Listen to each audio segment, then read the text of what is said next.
Welcome to this lesson on stem and leaf plots. In statistics, seeing the raw data is just as important as seeing the overall shape of the distribution. Today, we will learn how to create a display that gives you the best of both worlds.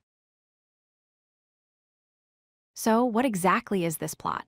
It is a special table where each data value is split into a stem and a leaf. The stem typically represents the first digit or digits, like the tens place, and the leaf represents the last digit, like the ones place. The biggest advantage here is that unlike other charts, we do not lose our original numbers. Let us look at the structure. A vertical line separates the two parts. On the left, we have the stems, which organize our data into groups. On the right, we have the leaves. Each number you see on the right represents a single data point. For example, if you see a stem of 6 and a leaf of 2, that represents the number 62. This is the most critical part of the plot, the key. Without it, we are just looking at random numbers. A stem of 4 and a leaf of 2 could mean 42, or it could mean 4.2.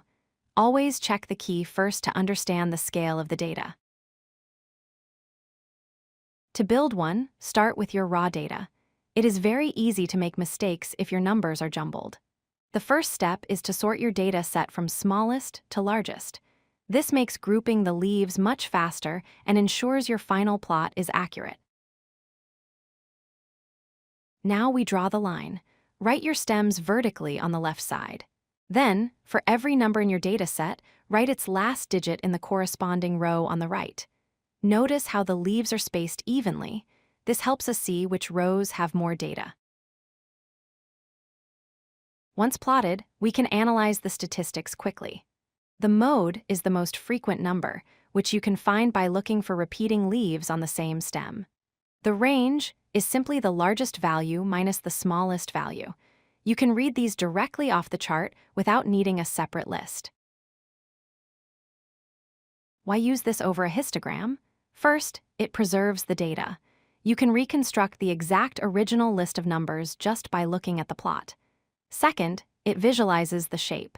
If you turn your head sideways, the leaves form bars that show you if the data is skewed or symmetrical. Sometimes, a single row gets too crowded with leaves. In that case, we can use split stems. We list the same stem twice. The first row holds leaves from 0 to 4, and the second row holds leaves from 5 to 9. This spreads out the data and makes it easier to read. Finally, we have the back-to-back plot. This is perfect for comparing two different groups, like Team A versus Team B. The stems go in the middle. One team's leaves go to the left, and the other team's leaves go to the right. It allows for an instant visual comparison of the two distributions.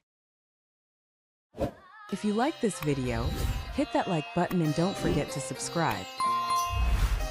Visit codelucky.com for more such useful content.